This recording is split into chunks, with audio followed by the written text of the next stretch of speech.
Мууны талаар ямар нэг ойлголттой байна уу? Байхгүй. Ямар ч ойлголт байхгүй. Оруулж ирж байгаа орсон гэдэг нь одоо үнэн л болоогүй л.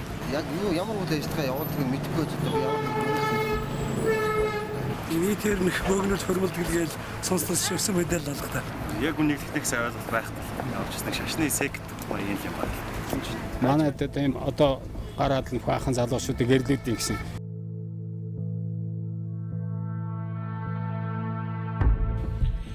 Монгол хүний шашин шүтэх, эс шүтэх эрх Монгол улсын үндсэн хуулиар нээлттэй. Энэ эрх чөлөөний онгорхой том орон зайгаар гадны шашны элдв хориотой урсгалууд нэвтэрч өөрсдийн номлолоо монголчуудад тулган хүлээлгэж манайхан ч сургаал номыг нь нохой мэд дуулууртай мөрдөж хориотой үйл ажиллагааг нь цэцгэлүүлэн хөгжүүлж байдаг тухай мэдээлэл хэвлийн хуудаснаа олон гаргуулж ийм гаж үзэгдлүүд гадны улс оронд толгой хоргодох орон зайгүй болсон байдаг бол харин таатай хөгжих хөрс суурь нь манайд бэлэн байдаг бололтой. Тэдний нэг болох мууны тухай элдв сэтгэл сэртхийлгэн мэдээллүүдийг өнгөрсөн сар орчмын хугацаанд эргэн цэрэн долгор өөрийн цахим хуудаснаа бичиж тагнуулын ерөнхий газар, авилгатай тэмцэх газар, цагдаагийн ерөнхий газарт албан ёсоор хандлаа.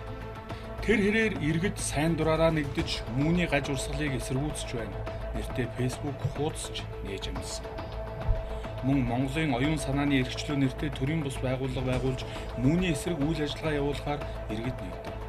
Ингэж энгийн нэг бүсгүйн эхлүүлсэн санаачлага олон нийтийн дэмжлэгийг авч үйл ажиллагаа нэвчимсэн ч олон хэрэгэд үнэн бот мэдээлэл хараахан авч чадахгүй байна.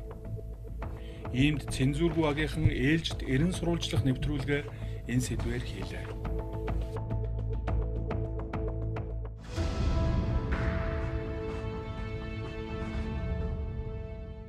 Сүүлийн 2 сарын турш Монголын нийгэмд маргаан үүсгэж байгаа сэдэв бол мууны шашин, мууны гаж урсгалын тухай юм. Олон нийтийн сошиал ертөнц болон хэвлэл мэдээллийн анхаарлыг татаж нийгмийн бүх давхаргт маргаан мэтгэлцэн өрнүүлж чадсан энэ сэдвийн араас цензургүй сурвалжлага баг эрен сурвалжилсаар 30 хоногийн дараа та бүхэнд энэ нэвтрүүлгийг өргөн барихад бэлэн боллоо. Энэ сэдвийг анхлан хүндсэн хүн бол Цэнхэр ус цэрэн хэмээн сошиал ертөнцид алдаршсан зураач Цэрэн Долгор бүсгүй юм. Тэр нийгэмд шүүлүүлэх үүргээ маш сайн гүйцэтгсэн гэж бид бодож байна. Харин бид энэ мөрөөр эрен сурвалжилсны хүчинд асар олон баримтуудыг, хууль эрх зүйн актуудыг олж авсан. Мөн маш олон хүмүүстэй уулзсан, маш олон гэрчүүд биднэрт хандсан.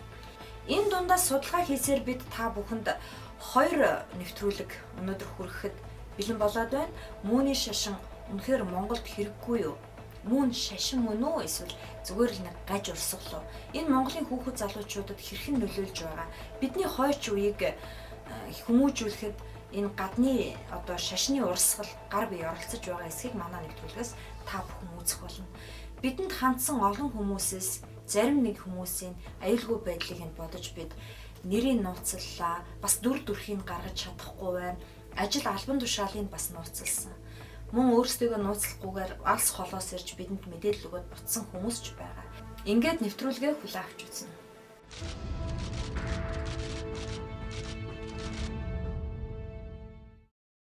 Мөн гэдгийг зүгээр энэ бол өстой маш том сэдв. Зүгээр би олон дахин хэлж байгаа мөн гэдэг тэр одоо байгуулгын бүтцийн тухай цэрэн зөвхөн 5% л дэлгээд байгаа тийм. Зүгээр цэрэн гэдэг хүн юу гэж үздэг вэ гэхээр мөн гэд байгаа. Энэ одоо бүлэглийг улс төр бизнес хэрсэн энэ бүлэглийг бол зүгээр альва нэг улсын дотоод одоо үндэсний аюулгүй байдал занал хийсэн ийм хэсэг бүлэг улсууд гэж үздэг. Ерөөсөө явж үзэх юм бол цаана зүгээр л Солонгосын гаралтай нэг гэр бүл байгаа. Мөнийх нэг үгээр тайлбарлахад одоо яг өөрөө чинь асуусан ганц үгээрт хариулахад ганц үгээр хариулахад хэцүү л дээ. Ерөнхийдөө тухайн улс оронд яаж орж ирдэг вэ гэхээр мөн маш олон шатлалтай орж ирдэг. Улс төрчдийн өргөтөх боловсролынхын байгууллага руу шургуулж, боловсролынхын системийг эвдэх, нийгмийн хамгийн эмзэг бүлгүүд рүү тийм янз бүрийн одоо буян ажил хийх, залуусын янз бүрийн сургалтаар өргөтөн татагч гэдэг юм ингээд ийм асар том үйл ажиллагаатай цогц байгууллагын зөвхөн нэг хэсгийг л нэг ийм жоохон хэсгийг л цэрэн өндлөө шүү дээ. Тэр нь юу гэхээр одоо мууны байгууллагын тийм ээ одоо тэр гаж урсгалыг дэлгэрүүлдэг эсвэл тэрний түгээдэг тэр улсууд нь боловсролын яамд шургаад байна гэдэг асуудал. Хүний сэтгэл шууд хайрцагладаг байхгүй. Одоо жишээлбэл тэмдэглэг зарчмал үнэн. Тэнгэрлэг зарчмаас бусд нь худлаа. Яагаад худлаа болчихж байгаа юм бэ? Тэр уналтын ертөнцийн буй те энэ бүр яг шашныхын сургаал номлоор ярих юм бол энэ ертөнц дэлхийн ертөнц чинь сатааны ертөнц байхгүй юу? Тэр сатааны ертөнц гэж яг юу хэлээд байгаа юм гэвэл яагаад би зургт үзэж болохгүй? Яагаад би ном сонин уншиж болохгүй? Яагаад би дуу хөгжим сонсож болохгүй гэхээр энэ бүх ертөнц бол нүгэл ертөнцийн учраас те чи энэ бүгдээс татгалзах хэрэгтэй. Тэр утгаа эцгийнхээсээ хүртэл татгалзах хэрэгтэй ч гэдэг юм уу? Тэгэхээр Муунийг одоо хүмүүс өөрсдөө янз бүрээр харж байгаа байх тийм ээ. Уншиж шүүж байгаа байх. Зүгээр миний хувьд дахин хэлэхэд энэ зүгээр нийгмийг салган тусгай арлагч тухайн улс орны үндэсний аюулгүй байдал занал хийсэн ийм айхтар харгас бүлэг тийм хүмүүсийн нэгдлэл гэж хэлээ.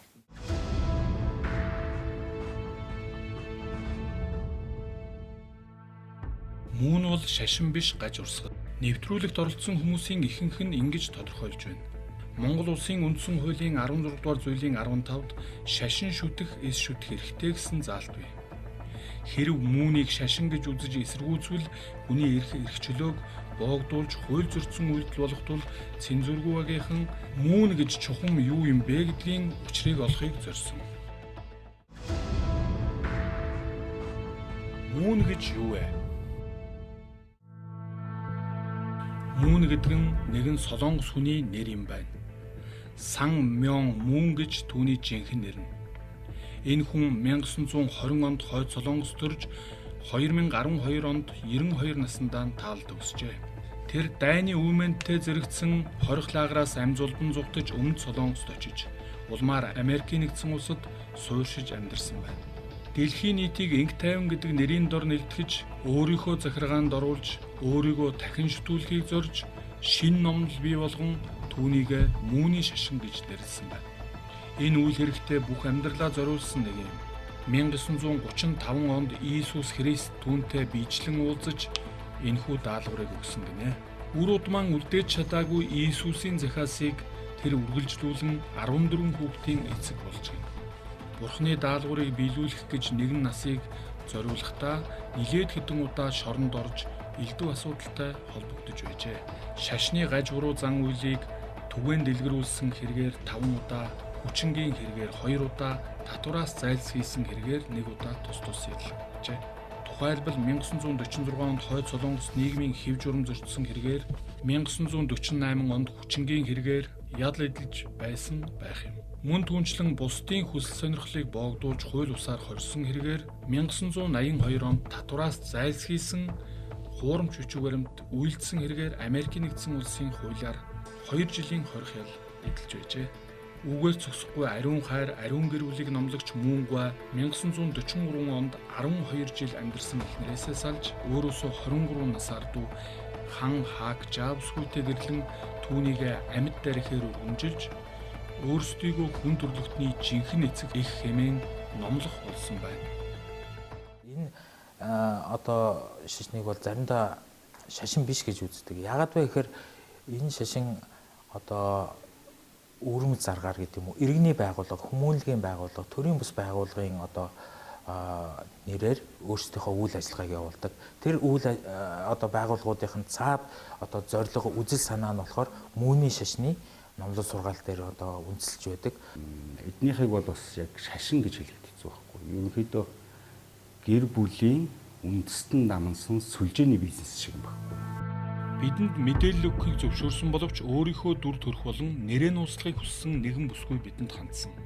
Тэрбээр Мууны зүгээс өөрт нь ирж болох аюул занал хийлээс зайлсхийж нэр болон дүр төрхөө нууцсан юм. Бол ил гарахыг бол хүсдэггүй, яад бол жоохон айдас байдаг. Ер нь бол чи гараад явсны дараа ч гэсэндээ чи ирэхгүй мө бүтэн сайнхаа үйл ажиллагаанд оролцооч гэж араас бас дууддаг. Ер нь бүр холбоо тасарчдаг учраас тэгээд ер нь бол энийг дэлгэхээс айдас байдаг. Цензургүй багт ярилцлага өгөхийг зөвшөөрсөн Балдан гомб бол мөн л Муунийхний өрхөнд орж сайн сайхан амьдрах, агуулгын мөрөөдөлтөө автан хууртаж амьдралынхаа 7 жилийг тэдний дунд өнгөрөөсөн нэгэн. Гэвч тэрээр гаж буруу зүйлд уруу татагдж яваагаа мэдээд Муунээс гарчээ. Түүнд дарамт шахалт бас л хангалттай байсан.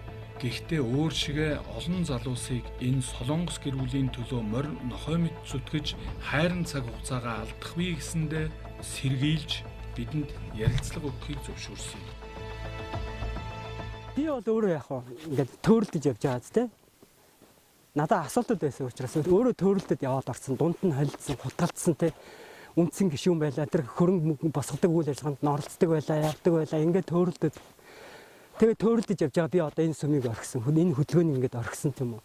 Яг одоо ингээд те над чиг төөрөлдөд явж байгаа залуусаа яг одоо нь бас те хаях хэрэгтэй, болох хэрэгтэй. Та нарт ерөөсөө айгаад ах юм байхгүй л гэж хэлмээр байгаа байхгүй. Зүгээр л орчих. Тэ төрсөн гэртээ харьцгаа тэр эцгийнхээ асарч хүмүүжил халамжил юу гэдэг те хайрл те гэр бүлдээ инэрэлтэй байцгаа те юун тэр жинхэнэ эцэг мэцэгтэй илэрээ явж яхардаг зүгээр л гэртээ л очиод тэр ажилд хайрлаа үзүүлэл байж ах хэрэгтэй байхгүй. Жинхэнэ эцэг их гэдээ яриад байгаа хүмүүс нь одоо бид нарыг тэг харж байгаа одоо энэ үйл ажиллагааг ингэж явуулж байгаа харж байгаа хэрвээ энд идэвхтэй үйл ажиллагаа явуулаад байх юм бол амьдрал одоо тий сайхан болно. Хэрвээ эндээс гарах юм бол тий ойр дотны хүмүүст чинь гэр бүлийн хүмүүст чинь ямар нэгэн муу зүйл тохиолдноо. Ойр дотны хүмүүс чинь дөхөл хагцал тохиолдох ч юм уу тий ямар нэгэн байдлаар муу зүйл тохиолдно гэж одоо айлгадаг учраас хүмүүс эндээс бол гарах хүсэлгүй байдаг. Хэдийгээр тэнд одоо итгэл хитрхи гүнзгий итгэл үнэмшилтэй хүмүүс ялангуяа гарахаас бол имээдэг. Ягаад гэвэл итгэл үнэмшил нь бүр гүнзгийрсэн учраас дөнгөж одоо төрийн бас байгууллагын үйл ажиллагаанд нь оролцож явж байгаад гарсан хүмүүс бол харьцангуй амар байдлаар гардаг. Нөгөө талаар мөн одоо бас тэндээс гарсан хүмүүсийг ийм сэтгэл зүйн одоо дарамт сүрдүүлгэнд одоо байлгадаг гэж хэлж болохоор. Ер нь мөн бол Монгол хаах хэрэгтэй. Ямар үндслээр хаах? Нэгдүгээр хүнийг сэтгэлгээг хайрцаглаж шүү дээ. Хүнийг сэтгэлгээг хайрцаглана гэдэг чинь хүнийг манкурт болгож байгаа гэсэн үг байхгүй. Тэгээ манкурт болгоно гэдэг чинь манкурт болоор юу ч хийлгэж болно гэсэн үг. Дараагийн 2 дугаар хүндэслэл нь юу гэхээр Монголын соёл яс заншлыг өгөө гэж чинь. Тэр юутай холбогдож байгаа юм л хүн эцэг бид нар чинь эцэгхийгээ шүтэж амьдэрдэг үстэй. Ээжигээ бурхан мэд шүтэж амьдэрдэг үстэй тий. Гэтэл жинхэнэ эцэг болоод тий миний төрөөс эцэг хүн биш болчихж байгаа байхгүй. Эцэг минь биш болчихж байгаа байхгүй. Тэгээ нөгөө амьдрах хайрлах сэтгэлгээ мань байхгүй болж шин. Энэ бол аюултай том одоо юу гэдэг юм бүр байж олон үзэл шалтгаан болж байгаа байхгүй. 3 дугаарт нь хүн өөрийнхөө хүслээр хайр дурлах хэрэггүй болж шин. Өөргөө хайрсан хүнийг өөрөө сонгоод тэ өөрөө хайрлаад хүний хайр сэтгэлийг хүртэл ингээд тэ боомлж ийн гэсэн үг байхгүй. Өөрийн хүслээр гэрэлж болохгүй байна гэдэг чинь юу гэсэн үг вэ? Тэ бүр байж боломгүй хүний тархитлагаанд ямар ч хүнийг сонссон гэхдээ нэг юм бодох байх гэж би бодоод байна.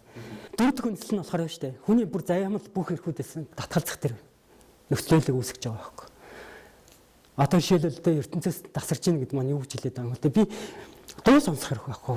Мэдээлэл авах хэрэг байхгүй. Тэр авж байгаа мэдээлэл чинь бүх юм тэгээ энэ сатааны ертөнцийн хүчраас чи эндээс татгалзах хэрэгтэй. Тэнгүүд надад нөгөө нэг тэр хайрцаглагдана гэдэг сэтгэлгээ маань эргээд энтэй холбоотой байхгүй. Би ямар нэгэн байдлаар уран зохиол уншиж болохгүй байх нь. Би Петр Ильич Чайковскийн хөгжмийг сонсож болохгүй байх нь. Ягаад гэвэл тэр хүн чинь уналтын ертөнцийн хүчраас ч гэдэг юм уу тий. Тэгээд яах нь зөвхөн тэр жинхэнэ эцэгтэл үнэлсэн тэр сургаал үнэн үнэн бусд нь бол ерөөсөө юу ч биш гингүүд миний яасан нөгөө нэг төрхөөс зайсан заямл эрхүүдээ бүгдийг хаан боомлж байгаа байхгүй. Тэгээд ер нь зүгээр хүнийг амьдрал нь оршуулна гэдэг чинь ер нь юу гэсэн үг юм? Байж болох уу юм? Хизэж байж боломгүй асуудал байхгүй. Болохгүй юм. Тийм учраас энэ эв нэгдлийн хөдөлгөөн ч гэдэг юм уу те энэ эв нэгдлийн хөдөлгөөнтэй холбоотой тэр эвний нэгэн байгууллага ч гэдэг юм уу те дөрөв хувилгаад те ямар нэгэн байдлаар нийгмийн сайн сайхны төлөө гэж үйл ажиллагаа явуулаад байгаа тэр бүх байгууллагууд бүгдийг Монголоос гаргах хэрэгтэй. Тэгээд дээр нь бүр нэг зүйл хэлчихье те би өөрөө энэ сүмд одоо юу гэдэг яг эв нэгдлийн сүмд өөрөө 7 жил байсан хүний хувьд бол энэ бүгдийг баталгаатай хэлж чадна. Улс орнууд үүнийг хоригдж байна. Учир нь улс үндэсний аюулгүй байдалд сөргөнөлөөтэй гэдэг дүгнэлтийг хийсэн дараах баримтаар нотлогдно. 2016 оны 2 дугаар сарын 8-ны өдөр Киргиз улсын шүүх Мууны шашныг эв нэгдлийн сүмийн үйл ажиллагааг уламжилт шашны эсрэг суртал ухуулга явуулж үндэсний аюулгүй байдлыг алдагдуулж болзошгүй гэж үзэн хориглов. Оросын холбооны улсын шашны удирдлагууд Муунийг хүчтэй шүүмжилж тус улсын Дуумаас тусгай хяналтын байгууллагад үүрэг өгч Оросын холбооны улсын нутаг дэвсгэрээс хөөн гаргах шийдвэр гаргав. Сингапур улс иргэдийнхээ шашин шүтэх эрхийг хязгаарлагдгүйч Мууны шашныг дэлгэрүүлэн үйл ажиллагаа явуулахыг хориглов. Германы дотоод хэргийн яам шашны гаж урсгалын зохион байгуулалттай үйл ажиллагааны улмаас хувь хүн нийгэмд аюул учирч болзошгүй залуу хүмүүсийн амьдрах хэв маяг уг үндсээрээ алдагдж байна гэж үзэн 1995 онд Мүүнийг үндэслэгч Сан Мён Мүүнийг эхнэрийнхэн хамтаар өөрийн орны хэл нэвтрэх эрхийг хаасан. Энэ шийдвэрт Шенгений 14 улс ч тухайн үед нэгдэж байсан.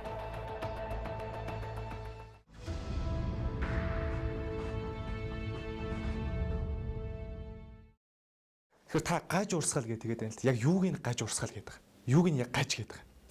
Гаж гэдэг дээр би 3 жишээ хэлье. Өнөөдөр насанд хүрээгүй Монголын иргэдийг тийм ээ янз бүрийн сайхан бүлгэм дуулуудаар буруу татаад аваачаад сургалтанд сургаж байгаа нэрээр цуслан даваачаад тэдгээр хүүхдүүдийг эцэг эхийн хараа хяналтгүйгээр одоо оршуулах ёслол хийж байна. Өөрөөр хэлбэл нүх хугацсан, ас бэлтцсэн тэднэр хамгийн амьдралдаа өнөөдөр чиний амьдралын эцсийн өдрөө гэдэг үгийг гэрээслэе. Гэрч одоо бичүүлээ. Тэгээд оршуулж байна.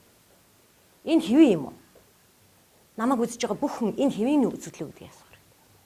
Хоёрдугаар өнөөдөр эмэгтэйчүүдийг гэр бүлтэй болгох, эр байна уу, им байх нь хамаахгүй. Зүгээр энэ хин нэг тийм ээ гэр бүлтэй болгох нэрээр мөн эцэг зааж байгаа гэд хүмүүсийг одоо өгсөн хүнтэй суулгаж өгсөн хүнтэй гэр бүл болгох тухай яриад шүү дээ.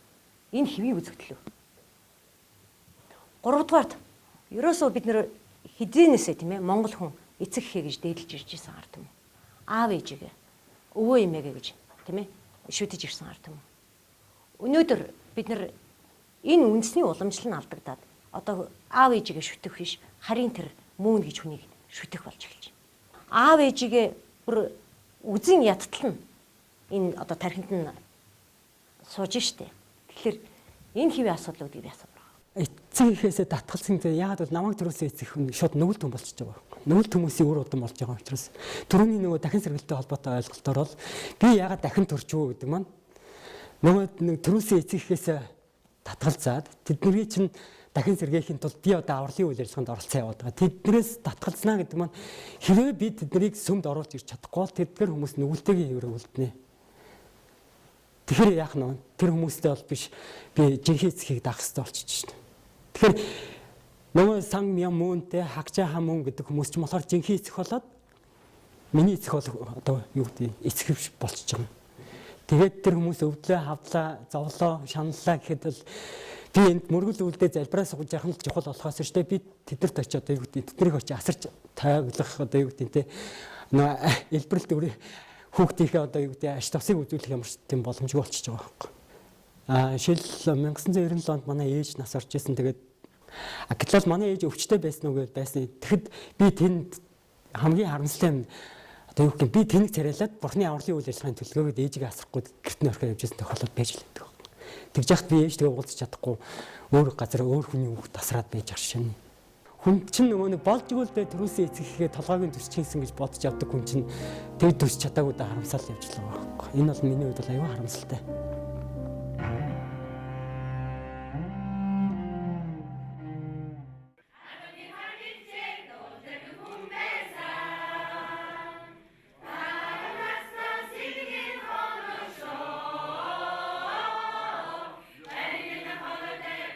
Энэ дууг монголчууд хамгийн хайртай эрхэм дээд аавдаа зориулж дуулдагсан. Гэтэл төрсөн аав ээжийг нь үүсгэж буй нэгэн солонгос өвгөнд зориулж дуулж байгаа монгол хүмүүсийг та нар харж байна. Тэгвэл ийм шүтэгдэж залуусын тарих зүрхийг өөртөө татсан мөн гуань дэлхийн нийтэд хөдөлгөөнд хэлбэрээр мөнгө босгож татвараас зайлсхийдэг гэдгээрээ алдарсан гаж зуршилтай нэгэн гэж тодорхойлогддог юм байна. Тэрч бүхэл төрсөн хүүгийнхээ найз охиныг нь өгсөн хүүтэйгээ гэрлүүлсэн нэгэн билээ. Түүний бэр, том хүү бас төрсөн охин нь Мууны гаж явдлыг хүлээн зөвшөөрдөггүй гэдгээ дэлхийн нийтэд зарласан. Энэ бичлэгүүдийг та бүхэн интернетээс үзэж болно. Монгол залуусын тарих хэрхэн яаж угаагдахаараа амин хайртай аавдаа зориулсан дууга төрийн далбаатайгаа хамт бүхэлдсэн байж ийм дуулна вэ. Хордог шалтгаан нь бол хувь хүнийг гэр бүл хамт олон нийгмээс нь тусгаарладаг цорын ганц үзүүлэлтээр хязгаарладаг байхгүй. Ямар ч хүний эрх байхгүй юм. Тэгвэл үг дууг зайлуулаад одоо яадаг башин байлгын тарахтар няцтай харуул тас. Хохор гэж. Яахлаар ингэж юм болгонд хүний эрх юм гэж гачи юм ярьж байна. Энд чинь үзэл суртал байхгүй. Энэ өөрөө шашин биш. Калт байхгүй юу? Олон оронд хориглогдож байна. Европын албаны улсуудад бол энэ тухай асуудлыг ярилцж байна. Кыргызстан улс шууд бүр шүүхийн шийдвэрээр энийг хориглолцлоо. Тэ? Өмнө Солонгост бол энэ шашны тухай ярих юм бол бүр хориотой зүйл. Тэгвэл солонгочууд өөрсдөө хүлээмжшүүлдэг. Тэгээ нэг аюул нь байна. Хамгийн том аюул нь ерөнхийдөө солонгос яс заншил. Бид нар солонгос гана зөндөө үзсэн шүү дээ. Солонгочууд эцэгтэй яаж ясалж мөрөгдөг вүлээ.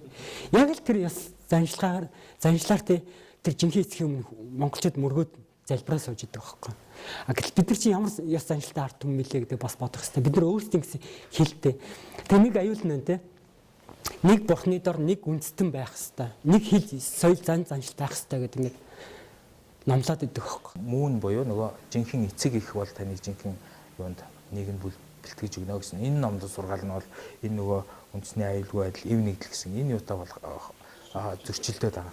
Монгол соёл иргэншлийн аюулгүй байдал гэж байгаа. Монгол нүүдлийн одоо соёл иргэншилтэй уламжлалт одоо ахс ихсээ хөндлөлтөд гэр бүл аав ээжийнхаа ном сургаалыг сонсдог.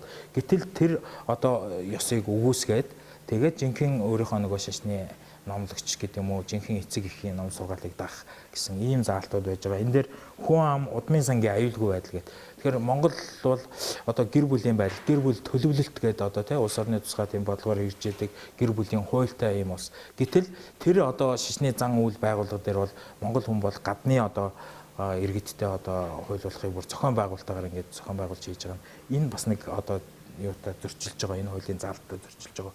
89 онд Европын холбоо тогтоол гаргаад mooны шашныг дэмжихгүй байх одоо аливаа үйл ажиллагааг харуулсан тогтоол гаргаад Европын холбоо бүхлээр харуулж. Оросын холбооны улс бол ингээд нөгөө хотуудаараа тогтоол гаргаад баг бүрэн харуулсан. За манайтай адилхан жишээг бол Киргиз нэг хэсэг манайтай адилхан манагтаж авч ирсэн. Бас хориглосон. Ятад бол бүр хавтуулахгүй. Гэх мэт чинь ингээд шахан зайлуулж байгаа. Одоо манайх л үлдээд байгаа байхгүй. Тэнгээр хамгийн гол.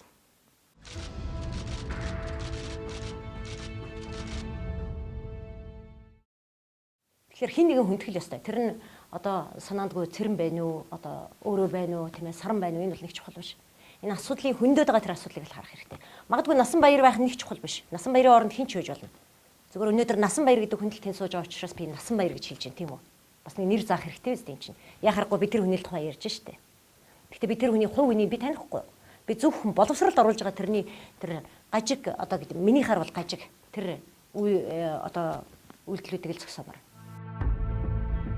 Анх цахим ертөнцөөр Мууны эсрэг дуйлааныг эхлүүлсэн Цэрэн Долгор үсгүй Мууны гар хөл болсон Насан баяр гэх эмэгтэйг боловсрол соёл шинжлэх ухааны яамд стратеги бодлого төлөвлөлтийн газрын дараагаар ажиллаж байгаа нь буруу гэсэн мэдэгдэл хийж түүнийг авилгатай тэмцэх газар, тагнуулын ерөнхий газар, цагдаагийн ерөнхий газарт хандаж шалгуулахыг хүссэн. Та Насан баяр гэдэг хүнийг яагаад онцлоод байгаа юм бэ? Насан баяр гэдэг хүн одоо Монгол улсад мөн орж ирснээс хойш 20 гаруй жил өнгөрцөн байна л да. Тэгээд тэдний анхдагч одоо 3 үе байгаа юм. Анхдагч үе, дунд үе, одоо сүүлийн шин залуу үе гэдэг. Тэгэхээр Насан баяр бол хамгийн анхны мөнч одоо анхдагчдын нэг. Тэгээд дээрэс нь адислал авч гэр бүл болсон. Тэрний юу гэсэн үг вэ гэхээр мөн эцэг цаанаас нь та ир суугаад холбож гисэн хүн. Энэ утгаараа юу гэсэн үг вэ гэхээр мань хүн бол одоо ерөөсө 100% мөний сургаалыг дагагч хүн байхгүй. Тэгэхээр өнөөдөр ийм гаж урсгалыг даадаг ийм хүн тийм ээ Монголын боловсролын яамд байх ёсгүй. Аливаа улс оронд ингэж үйл ажиллагаа явуулж эхлэхдээ одоо эцсийн зорилго нь бол улс төрд орох тий улс төрийн шийдвэр гаргах төвшөнд орж ажиллах ингэснээрээ тухайн улс үндэстнийг аварна гэж ярьдаг. Энэ одоо ингээ эргээ бодоод үзэхэд энэ одоо тий зорилго нь бол биелээд явж байгаа юм байна гэж бол би дүгнэж байна. Одоо Насан баяр гэдэг хүн мөнтэй холбоотой гэдгийг танд нотолж чадах уу? Хэдэн мянган зураг байна. Хэрэг цэрэн гэдгийг та нар хийн бэ гэдвэл та нар миний үйлдэлийг харна шүү дээ. Яг тэр шиг би тэрүүний үйлдэлийг л харж байна шүү дээ. Нотлох зөндөө олон баримттай.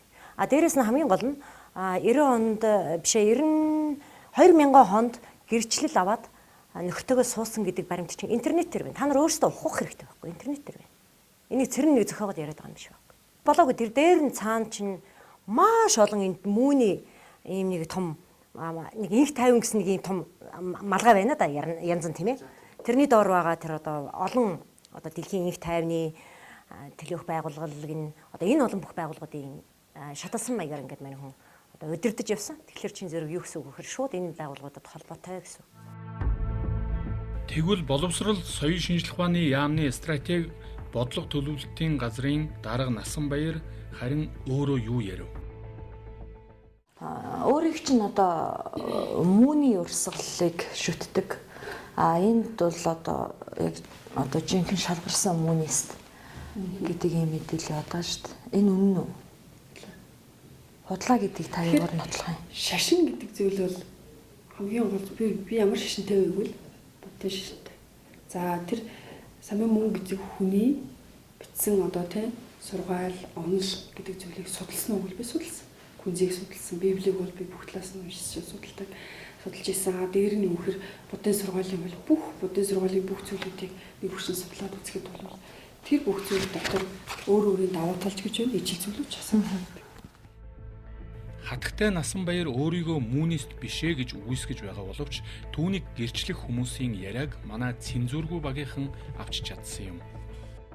Насанбаяр гэдэг хүнтэй бол би яг энэ Дэлхийн Инх тайвны төлөв залуучуудын холбооны үйл ажиллагаанд одоо анханасаа орсон цагаасаа эхлээд ер нь хамт ажиллаж байсан. 2002 он хүртэл хамтарч ажиллаад за мөн тэр одоо төв гэж нэрлэдэг. Тэгээ төв дээр бол нэг дор нэг хэсэгтээ бол хамт амьдарч байсан. Би бол энэ хүнийг бол сайн танина. За тэгээд энэ Насанбаяр гэдэг хүн бол одоо ажиллалд орж байгаа хүмүүсийн ажлын үйл ажиллагааг бол яг Эрдэнэтэд бол яг зохион байгуулж одоо бичлэн зохион байгуулж исэн хүн байгаа. Тэгээд одоо олон мянган эмэгтэйчүүд ялангуяа Эрдэнэ дотоос бол миний мэдхийн нэлээд олон эмэгтэйчүүд бол Солонгос хүнтэй гэр бүл болж Солонгос улс руу одоо явсан байна. Насанбаяр дээр сүмд бол идэвхтэй биш үлээсэн. Бүхэл үйл ажиллагаанд нь оролцоод явдаг л байсан. Тэгээд дээрэс нь 2000 онд бид нэр хамтдаа Москва руу явжсэн. Яагаад тэр Москва руу очих болсон шалтгаан нь ерөөсөө Хёнжиним гэдэг хүн Москвад ажил хийгээд эндээс Монгол гишүүд 20 хүн бүгдээ хамтдаа л явжсэн. Маш идэвхтэй гишүүд. Худлаа гэвэл одоо юм зураг байж л байна. Энд дээр Насанбаяр өөрөө байж л байгаа. Боловсрол соёлын шинжилх ухааны яамны стратеги бодлого төлөвлөлтийн газрын дарга Насанбаяр гэж хүн байдаг. Энэ хүмүүнтэй холбоотой юу? Энэ хүмүүнтэй холбоотой. Хүн хөдөлгөөнтэй холбоотой. Энийг бол одоо биеинд ажиллаж байгаа хувьд ч гэсэн бас хэлэх хэрэгтэй. Гэхдээ энэ хүн одоо ягаад үүнтэй холбоогүй байгаад байгаа вэ гэдгийг өөрөө тайлбарлах хэрэгтэй байхгүй юу? Нэвтрүүлгийн явцад бид нэгэн сонирхолтой зүйлийг олж мэдлээ. Манай нэвтрүүлэгт сайн дураараа ирж ярилцлага өгсөн Альмаа багшийг Насанбаяр урд өмнө дарамтлаж байсан байх юм. Таныг нэг эмэгтэйг дарамтлсан гэж манад бас ярьцлага өгсөн. 2006 онд тэр хүн мууны талаар явж байгаад болсон юм байна. Нэг жил хэртээ тэр одоо мууны сургаалд автаж бас нэлээ явсан юм байна. Тэгээд сүлдө болсон юм байна. Тэгэн гоо та уцтаж дарамтлсан байна. Би тэгж хэлжсэнээс авахгүй юм л да.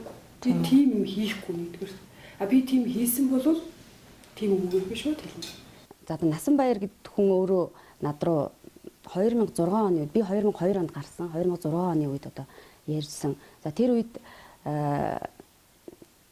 одоо тэр сүмийн үйл ажиллагаанд оролцож болохгүй, тэр төрийн бас байгууллагын үйл ажиллагаанд оролцож болохгүй гэд хүмүүст хэлснийг сонсоод над руу өөрөө утсаар яриад чи яагаад хүмүүсийг те одоо манай төв рүү явахт нь саад хийгээд байгаа юм бэ? Хэрвээ ингээд те өөрөө гарах мөрөөрөө гарахгүй ийм байдалтай хүмүүсийг ингээд явуулахгүй байх юм бол чиний эргэн тойрон чи ямар нэгэн муу зүйл тохиолдно шүү гэд ингэж одоо намайг сүрдүүлжсэн гэж одоо хэлэхэд болно. Оросын холбооны улсын нэрт эрдэмтэн, сурган хүмүүжүүлэгч, боловсролын яамны орлогч сайд асан Александр Асмалов нэгэн үе мууны урсгалын гол төлөөлөгчдийн нэг байсан түүхтэй. Тэрээр үүнээсээ болж ажил албан тушаалаасаа огцроо зогсоогүй хожим нь мууны урсгалаас татгалзаж энэ талаараа би мууны хөдөлгөөнийг сайн мэднэ. Тэр дундаа сургуулийн орчинд хэрхэн нэвтэрч хүүхдийн оюун санаанд яаж нөлөөлөхийг оролддог талаарч сайн мэднэ. Энэ хөдөлгөөн бол ерөнхийдөө хүний ухамсарт нөлөөлөх арга зай юм. Ялангуяа хүүхдийн ухамсарт нөлөөлөхийг оролддог энэ хүүхдийн бие хүн болох хөгжилд ноцтой аюул учруулдаг гэж ярьсан байна. Харин манай улсын боловсрол соёлын шинжилгээ ухааны сайд үүний талаар юу ярихыг сонсъё. Насанбаяр гэдэг хүнийг яагаад ажлаас нь халахгүй байгаа юм бэ? Яагаад өөрчлөхгүй байгаа юм бэ гэдэг одоо юу гэх юм? Саналууд их явж байна. Насанбаяр гэдэг хүн үнэхээр одоо мууны шашны номлогч байсан. Олон гэр бүлүүдийг хооронд нь зуучид суулгасан гэдэг тухайга ярьсан ярилцлага интернет яваад байна. Тэгэхээр тийм хүн боловсролын яамд одоо ингээ газрын дарга ашиж болох уу? Эсвэл болдгоо юм уу? Ер нь бол төрийн албанд ордог төрийн албаны анкетын дотор нэгдүгээр шашин гэдэг юм алга. Чи ямар шүтлэгтэй бэ? Чи лалвал авахгүй чамаа Кристол авахгүй гэж хэлэхгүй шүү дээ. За мөн нь одоо Кристийн урсгал юм да. Миний харж байгаа. Тэгэхээр бол нэгдүгээр тэр хүн төрийн албанд ажиллах эрх байна уу гэдэг бол үндсэн хуулийн тайлбараар явах хэрэгтэй. Ганц төмөр гэдэг сайдын хувьд боловсролын салбарт хийсэн шинжилгээг энтэй холбож унгамааргүй нэгөр хэлбэл мөн гэдэг тал одоо ингээ Монгол 1 сая юм болохоор одоо гадаадын тагнуулууд тэгдэг юм уу хин тэгдэг юм мураахтай их сайн аргыг нь олдог. За энэ одоо би хэллээ шүү дээ. 1000 гаруй хүн оролцоод хийсэн ажлыг нэг хүн дээр авч ирсэн агаад чам тийм нэг хүн танаад ажиллаад байна. Тийм учраас наадах чинь болохгүй гэж ингэж одоо нэгүр хэлбэл Монголын урагшаа алхаж байгаа зүйлүүд гошоо чангаадаг нэг юм үйлчлээд байна л. Нэг хоёр дахь нь яг төрийн албаны хуулиараа явах хэрэгтэй. Төрийн одоо мэрэгсэн албан хаач яаж чөлөөлдгийг тэрний дагуу явах хэрэгтэй. Жишээлбэл бид надад одоо яг гар дээр наад хүнээ шалгаач гэсэн хүсэлт алга. Одоо сайдынхаа хувьд тийм ээ. Одоо өөрөө хэлж гин Твиттерт хүмүүс хэлж гин тийм ээ. Фэйсбүүкээр хүмүүс хэлж гин би харж байгаа. Зарим нь сайн санаанаасаа хэлж гин. Төмрөө чи наадхаасаа салахгүй чиний шинжилэл байхгүй боллоо шүү. Мурлаа шүү. Тийм ээ. Ингээд одоо энэ фэйсбүүк дотор тийм зөвлөгөө надад зөндөө байна. Тэгэхээр та юу гэж бодож байна? Тэгэхээр бол би нэг төрийн албаныхаа хуулиараа л явуулах ёстой гэж бодож байна. Хууль зөрч хэрэг. Тийм хүний эрхийн комиссд энэ хүн хандах хэрэгтэй. Би бол Насанбаяр тийм зөвлөгөө өгч. Чи үнэхээр тэр мөнтэй холбоотой асуудал энэ боловсролын салбарт шулгуулсан байвал одоо яваараа гэж хэлсэн. Хашир бол надад ямар цаас үлдсэн бэ гэхлээр энэ асуудал жилийн өмнө тавигдаад би шүүхээр явсан юм байна. Миний хийж байгаа ажлыг мөнтэй холбож бүтгсэн. Миний хийж боловсролын салбарт хийж байгаа ажил шүү дээ. Жишээ оролцоо гэдэг байх юм. Энэ ажил дотор тийм зүйл байхгүй гэж шүүх шийдвэрээ гаргацсан. Шүүх шийдвэр гаргаад тэрийг тавьсан одоо факт CGM-ч гэдэг юм уу энэ сайтууд бол одоо энэ Насанбаярыг бүтгсэн байна. Бүтгэжээ. Тийм учраас бид нар залруулъя гэдэг. Энэ залруулах хэдэн өдөр ч юм боллоо гэсэн зөвлөмжүүд шийдвэр ингэж ажилласан. Тэгэхээр өнөөгийн боловсролын тогтолцоо энэ боловсролын яамыг салбар яамыг удирдах авч явж байгаа хүмүүс нэг л буруу ажиллаад байна гэсэн ойлголтыг би удаа авч байна л да. Үгүй буруу ажиллаад биш. Эдгээр чинь ажиллаа мэдэхгүй байна. Та нар нэг юм бүгдээр бид нар монголчууд мэднэ шүү дээ. Ер нь төрийн бодлого боловсролын салбарт хэрэгжих ёстой болохоос биш. Улс төрийн шоу явагдаж болохгүй. Энэ улс төрийн бодлогыг улс төрийн шоугаар сольж байна. Энэ бол гэмт хэрэг. Монгол дахь мөн ажиллагаа. Манай цензургүй баг Монгол дахь мөний байгууллагуудын талаар хангалттай эрен сурвалжилсан. Монголд мөнийг их тодтолтой төрийн бус байгууллагууд нэлээд олон байна. Мөн Солонгосын 100% хөрөнгө оруулалттай байгуулагдсан компаниуд ч байна. Одоогоор Монголд хамгийн их хөрөнгийг эзэмшиж байгаа толгой компани East Garden HKK. Энэ толгой компани нь өмнөд Солонгос улсын Сөүл хотын Мампудунд байрлах Ханмон Габел хэмээх компани байх бөгөөд эзэмшигч нь Солонгос улсын иргэн Кансон Сан, Шиндун Ман, ИТ хүү хэмээх 3 хүн байна. Тэдний удирдлагаар Монгол компаниуд нь үйл ажиллагаагаа явуулдаг. Тухайлбал мөнгөн бүрэн банк ус санхүүгийн байгууллага. 100-аас эмнэлэг. Сансари HKK. Инх ордон HKK. Casa Villa Garden ХХК эдгээр өөрсдийгөө шалгадаг Accurate Audit хэмээх аудитын компанитай. Хамгийн сонирхолтой нь эдгээр компаниуд эзэмшигчээ байнга сольдог. Солихдоо эхлээд худалдан авах гэрээ байгуулж араас нь нууц хадгалах гэрээ хийдэг байна. Харин эцэст нь бэлгэллийн гэрээгээ натриотод бүртгүүлдэг аж. Бэлгэллийн гэрээгээр халхавчлан татвараас зугтдаг байх магадлалтай юм. Бас нэг сонирхолтой зүйл анхаарал татлаа. Эдгээр компаниудын захирлууд болон төрийн бус байгууллагуудын удирдах зөвлөлийн дарга гишүүдэд хэдхэн хүний нэр байнга явж байгаа нь анхаарал татав. Тухайлбал Гончиг сүрэнгийн Гамбат, Баавгай Насанбаяр, Баатар чулууны Инхтвя, Гүнсмаагийн Гэрэлмаа, Баяр сайхны Бурмаа, Сүхбаатарын Цэрмаа, Сүхбаатарын Долгормаа, Солонгос улсын иргэн Жан Ян Сик, агуу үндэстэн сонины эрхлэгт Синдмагийн нөхөр Төвшин Заяа, Насанбаярын нөхөр Шагдар сүрэнгийн Мөнхболд нарын нэрээр бүх төрийн бус байгууллагууд болон компаниуд нь байршиж байна. Тэд хоорондоо нэр усаа байнга шахам шилжүүлж ижил төстэй компаниуд байгуулдаг. Улс даяар анхаарал татаад байгаа боловсролын яамны стратеги бодлого төлөвлөлтийн газрын дарга Баавгай Насанбаярын нэрээр байгуулсан хэд хэдэн төрийн бус байгууллага нэг компани бий. Одоо энэ хатагтай өөрийгөө мөнтэй холбоогүй гэж зүтгэх шаардлагатай болсон. Учир нь дараах баримтуудыг хэрхэн няцаахыг харцгаая. Харин Насанбаяр дарга Монголын ихтэй сургуулиудын болон бага дунд боловсролын салбарт ямар гай тарьж байгааг дараах багш мэрэгчлэнүүд ярьцгааж байна. Өнөөдөр хүүхдэд ямар ёс суртахуун олгох гэж байгаа юм бэ гэдгийг бид нар мэдэхгүй байна. Тийм ээ. Зөвхөн энэ нэрээр янз бүрийн юмыг одоо сургуульд бий болгож байна л да. Жишээлбэл та нар мэдж байгаа одоо энэ засгийн газар Зөв Монгол хөгт гэдэг одоо тийм төслөөр хэрэгжүүлж байгаа. Одоо энэ төслийн талаар бид нар бол боловсролын яамныхантай одоо тэр мэддэг чаддаг хүмүүстэй ярилцаж энэ Зөв Монгол хөгт гэж яг юу хэлээд байгаа юм бэ гэхээр энийг хэлдэг ярьдаг хүн байхгүй. Тэгсэн мөртлөө маш их мөнгө зарцуулагддаг. Юу хийдгийг ерөөсөө мэдэхгүй. А зөвхөн энэ Зөв Монгол гэдэг хөтөлбөр бол өнөөдөр яаж явагдаж байгааг нь биднэрт маш ойлгомжгүй. Ийм ойлгомжгүй юм явуулах хэрэггүй гэж боддог. Тийм. Хэрвээ тийм юм хэрэгтэй байгаа бол одоо тийм юм чухал гэж байгаа бол бүгдээрээ тэрийг мэдэх, тэрийг ойлгох хэрэгтэй шүү дээ. Энэ ган төмөр гэдэг хүн юу хийчихэд өнөөдөр гайхуулаад байгаа юм бэ? Зөв Монгол хөтөлбөр гэж юу юм? Авиас гэж хөтөлбөр юу юм? Ном гэж хөтөлбөр юу юм? Бүгдийг ярмаар байна. Цөм хөтөлбөрийг ярмаар байна. Бид нэр одоо цөм хөтөлбөрийг судлаад одоо дуусчихъя. Энэ яг ингээд тулаад үзэх юм бол энд үнэхээр одоо аимшигтай ажил явагдаж байна. Төрийн мөнгөөр тоглож байна.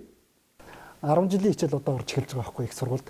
10 жилийн хичээл гэдэг чинь өөрөө хуулиараа энэ чинь үнэгүй боловсрал байхгүй. Ерөнхий боловсрал гэдэг чинь үнэгүй боловсрал. Гэтэл мөнгө төлөөд боловсрал эзэмсэх гэж байгаа оюутнууд яаж нөхөн үнэгүй боловсралыг үнэтэй авч эхэлж байгаа байхгүй. Тэгээд бид нар энийг хэлээд одоо сургуулийн удирдууд хэлж байгаа л бидний одоо сургалт инком унчлаа. Дээд боловсрол нэг академик сургалт чинь унаад 10 жилийн одоо энэ ерөнхий боловсролын сургалтын төвшөнд одоо сурвалжийн өрөөд ирлээ гэхээр хэрвээ тэр оюутнуудад одоо ерөнхий боловсролын хичээл ороод байгаа бол багш нарын чинь буруу шүү дээ. Тэр багшийн чинь буруу шүү дээ. Багш руу буруугаж гэж байгаа юм. Гэхдээ багш бол тэнд академик төвшөнгөөж одоо ормоор байгаа байхгүй гэн. Гэтэл нөгөө хүүхдүүд нь өөрөө тэр одоо мэрэгжлийг сонгоогүй тэр хичээл сонирхолгүй шал өөр мэрэгжлийн чиглэлийн улсууд ороод ирэхээр тэр улсуудад шууд академик төвшний хичээл орох ямарч боломжгүй учраас л одоо тэр өөрсөнд нь оюутныхаа төвшөнд нь тааруулаад 10 жилийн хичээлийг одоо сэргээж орж шít. Гэтэл одоо эн чинь яг нөгөө үнэтэй боловсролыг өнгө болгоод эхэлж байгаа. Алдаатай байна гэдэг танд жишээ байна уу? Нотлох баримт байна уу? Даалал сайхан дэлгэрүүлээ ярилцъя л да. За одоо жишээлбэл 1-р анги иргэний боловсролын хичээлийн 2 3 4 5-ын өөрийн чинь түрүүн тэр ёс суртахууны асуудал явагддаг тэр хичээлүүд нь энэ байж. За энэ дотор жишээлбэл хүүхдүүдийг ёс суртахуунтай болгох янз бүрийн одоо зорилгоор янз бүрийн текст ингээд бичсэн байгаа юм л да. Жишээлбэл үннээр явбал өхөр тэргээр туулааг үзнэ гэсэн. За энэ одоо ардын уламжлалтай юм үгийг энэ дээр яаж одоо гаргаж ийнө гэхээр нэг хүн үннээр явсараад өхөр тэргээр ингээд туулаа ингээд очиод дайраад алчихсан байна. Тэгээ ийм л ядуу текстүүд энэгээр дүүрсэн хаанаас хэн зохиосон юм бүү мэд Энд бол тэгээ алдаа малдаа тэр агуулга гэсэн бүр замбраа байхгүй. Бид нар дээд боловсролыг яаж энэ оюутнууд ч олох юм бэ? Яаж мэрэгжилтэй бэлтгэх юм бэ гэхээр ерөнхийдөө одоо яамаас юу гэж хэлж байгаа нөхөр одоо бид нар мэрэгжилтэн бэлтгэхгүй. Бид нар бол боловсролтой хүн бэлтэнэ гэж байгаа байхгүй. Боловсролтой хүн. Яагаад тэгэхээр боловсролтой хүн бол дэлхийд гараад өөрийнхөө өссөн чиглэлээр одоо нарийн мэрэгжлийнхаа дахиад сураад ч юм уу цаашаа яваад ингээд ажиллаа ингэж. Ер нь бол дэлхийн нийтээр тийм хандлага байгаа. Гэхдээ Монголын хувьд энэ загварыг шууд буулгах гэхээр Монгол бол өөрөө цөөхөн хүн амтай. Ажлын байрны оронтой одоо ихэнх нь одоо эдийн засаг хууль одоо олон улсын харилцаагаар ингээд мэрэгжилтэн гараад ирвэл яг гол одоо ажлын байрууд дээр нарийн мэрэгжлийн ажлын байр дээр ямар улсууд ажиллах юм бэ гэдэг асуудал гарч ирж байгаа юм. Гэтэл эний чинь Монгол улс өөрөө бодлогоороо Монгол улсын одоо боловсролын яам бодлогоороо өөрөө бид нар ийм мэрэгжилтэнг бэлтгэх ёстой гэдэг энийг одоо хатуу барьж одоо сайн хүн одоо мэрэгжилтэн бэлтгэхгүйгээр зүгээр л хавкаар улсын бид нар дээд боловсрол олгож ингээл одоо хүн өссөн мэрэгчлэрээ сурна гээл одоо айл хөнгөн ч юм уу те одоо хэлээрээ ч юм уу эсвэл эдийн засаг одоо хуулиараа ч юм уу баахан мэрэгжилтэн бэлдээд байна л да. Гэтэл энэ ажлын байран дээр гараад бид нар гологдоод шүү дээ. Бид нар одоо өссөн тэр хүмүүсд ерөнхий боловсролын хичээл заагаад ирэхээр чи эндээс ямар хүн одоо гарч ирэх үү. Тэгэхээр ажлын байранд бүр хуучин гологдож одоо гологдоод байгаа ус чинь бүр дахиад гологдсон шүү дээ. Насан баяр нь байна уу ганц мөрөнд ажил хийсэн гэж би үзэхгүй ерөөс. Би одоо олон удаа ажил хэрэг санал тавьсан. Би бичиг бичсэн. Монгол хэлээ одоо хөгжүүлэхэд ийм чухал асуудал байна. Уран зохиол одоо өчнөөн чиглэлээр би бичиг явуулсан. Хариу өгөхгүй. Энэ чинь ард түмнийхээ төлөө ажиллаж байгаа шүү дээ. Эерэг сөрөг мэдээллийг тэгштгэх зорилгоор үүнийг өмгөөлж магтаж ярих гишүүдээс нь яриа авахыг хүссэн ч үр дүн төдийл сайн гараагүй юм. Бидэнд байгаа мэдээллээр бол үүний урсгалыг Монголд хамгийн анхлан оруулж ирсэн хүн бол Япон улсын иргэн Мацумото сан. Энэ эрхэм Монголын улс төрчдийг өөрийн тал татдгаараа алдартай хэмээн түүний жолооч болон ойр дотн байсан нэгэн хүн мэдээлэл дамжуулсан. Гэвч их сурвалжаа хамгаалах эрхийнхээ дагуу бид түүний нэр усыг зарлахгүй байхаар шийдлээ. Үүний урсгалд манай улс төрчид олонний танил хүмүүс нилээд оролцсон бөгөөд хэн шагнал авч хамаг зардлаа даалган өмнө солонгосоор зугаалсан талаарч дэлгэрэнгүй баримтыг гаргаж өгсөн билээ. Харин энэ удаа 2005 онд Элбэгдоржийн засгийн газрын урилгаар Сан Мён Мун гэргийн хамт Монголд альчилжээ. Түүний санархан дэмждэг монголчуудын урилгаар хүрэлцэж ирээд Монголд одоо анх удаа өөрийнхөө үзэл бодлыг тайлбарлаж лекц уншиж байгаа. Энэ арга хэмжээнд бол энэ хүн бол олон удаа урт хугацааны олон арга хэмжээг олон улсад тийм ээ Америк, Солонгос, Япон зохион байгуулж ирсэн. Энэ олон арга хэмжээнд бол Монголын одоо төр зэсэгт ажиллаж өндөр алба бичижсэн хүмүүс улсын хурлын гишүүд бол өргөнөөр оролцож ирсэн. Энэхүү хөтөлбөрийн үеэр ертөнцийн сайхны их тайвны холбооны дарга Чон Хуан Квак, доктор Сам Юм Мён болон энд хүрэлцэн ирсэн хүндэт зочдтой хүндэтгэл үзүүлсэн. Тус холбооны хүндэт шагнал болох Манлайл ба сайн засаглал одонгоор улсын хурлын гишүүн идэвхтэн баяр цогт нарыг шагналаа.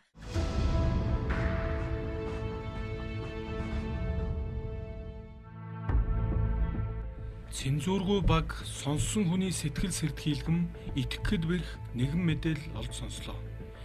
Энэ бол Мөнийхний дахин төрүүлэх нэрээр хүнийг харанхуй шин амьдаар нь оршуулах ёслол. Хүнийг амьдаар нь оршуулна гэхээр миний юу санаад багтахгүй. Чи юу гэсэн үг? Хүнийг амьдаар нь оршуулна. Тэр чинь чи бодоод үзэлтэй те амьд хүн байлаа. Тэгээ амьд хүнийг чи одоо ингэж те дахин сэргийх хэвээр чи дахин төрөх хэвээр гэж хэлэнгүүтээ оршуулах ёслол үлдчихэж байгаа байхгүй. Чи өөр биеэрээ мэдрэг үчисийн толгой ч бүр ингээд хүлээж авахын аргагүй зүйл. 21 хоногийн сургалтанд сууж байхдаа энэ дахин төрөх ёслол гэдэгт нь оролцож байсан. Энэ нь Баянгол цусны нэрэ болдог. Харанхуй шүн дундын үед юм анц харахад нухацсан нүх бэлдсэн байдгийг. Тэгээ тэн дээр нь очиод тэгээд тэр чинь мөргөл зөргөл үлднэ. Тэгээд нэг нэгээр одоо юм модон авсан шүү дээ. Тэгээд тухайн хүний биений цагаан даавн тухай гэдэг ороод тэгээд тэр одоо модон тэр булшин дотор нь хийгээд хийчээд газарт ингэж оршуулж байгаа гэсэн үг шүү дээ. Тэгээд тэр дээр нь одоо тэр хүнээр нь гэрээслийн бичвэлнэ. Яг чи өөрөө ингээд ерөөсөө өглөө гэж бодох хэрэгтэй. Тэгэхээр чи юу гэрээслэх ёстой, ээж авдаа юу хэлэх ёстой энэ бүгдийг биччихээ чи гэрээслээ бич. одоо жирийн зөвхөлтэй гэж удаад гэрээслээ бичгээд бичүүлж чинь. Тэгээд тэр гэрээслээ чи хинээр уншуулмаар байна гэдгийг чи одоо тэнд чинь одоо бүтэн семинарын 40 хүүхэд байгаа шүү дээ. Тэндээс сонгож уншуулдаг. Тэгэхээр одоо ингээд цагаан даванд орогдоод тэр авсанд орсныхын дараа толгой дээр чинь чиний тэр сонгосон хүн чиний гэрээслийг уншина. Тэгээд хэдэн минутын дараа буцаад гаргаж аваад за одоо чи бол дахин шинээр дөрсөө одоо бол чи ингээд шинэ хөөн гэж хэлдэг ийм ёслол байдیں۔ Бид энэ баримтын мөрөөр Төв аймгийн Батсүмрийн сангийн аж ахуй руу замд гарлаа. 4 метрийн гүнд ухсан нүхэн дотор тэр авсанд орсныхын дараа толгой дээр чинь чиний тэр сонгосон хүн чиний гэрээслийг уншина. Тэгээ дээрээс нь шороогоор цацаад булаад таглаад ингээд орчдөг. Одоо энэ уур дамд оршуулгын газар байр. Уусаа бүтсэн бизнес юусаа сүмж биш тэр чинь одоо хүний наймаа хийдэг. Одоо дэлхийд дээр айл болохгүй юм хийдэг. Цалингаас 30% сар болгон гамд одоо өгөөгүй салгаж үзүүлэх юмстай. Ерөөсө бараг л хогчин яг ч манаас өмнө сонгосон юм. Чиний л хувьд заяа, чиний л одоо бараг нүгэл. Би одоо энэ ажлыг чинь авъя гэх юм уу? Данхудаа орж байгаа юм шүү дээ. Тэгвэл чөлөөтэй. Ариун өмнө шудраг тий сайн сайхан гэр бүлийг байгуул чадна. Та ямар юм байгаа вэ гэхээр үнэхээр Монгол ёс.